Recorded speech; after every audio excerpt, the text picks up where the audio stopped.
Hi friends, நம்மளோட Mahanadi serial hero மலேசியாவில் கலக்கிட்டு இருக்காரு.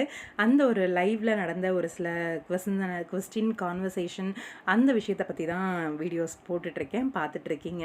எஸ், இதில் வந்து ஒரு முக்கியமான ஒரு கேள்வியும் வந்து ஒரு சிஸ்டர் வந்து சொல்லியிருந்தாங்க. கேள்விங்கிறத விட ஒரு சஜஷன் வந்து சொல்லியிருந்தாங்க அப்படின்னு தான் சொல்லணும்.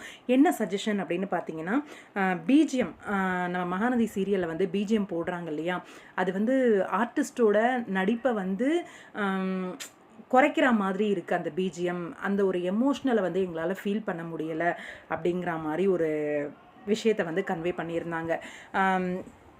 இது வந்து என்ன சொல்கிறது, ரொம்ப டிஸ்டர்பன்ஸ் பண்ணுற மாதிரி இருக்குது. அந்த ஒரு எமோஷ்னல் சீக்வன்ஸ் ரெண்டு பேரும் பண்ணிகிட்டு இருக்கும்போது அந்த பிஜிஎம் வந்து ரொம்ப டிஸ்டர்ப் பண்ணுற மாதிரி இருக்குது அப்படிங்கிற மாதிரி சொல்லியிருந்தாங்க.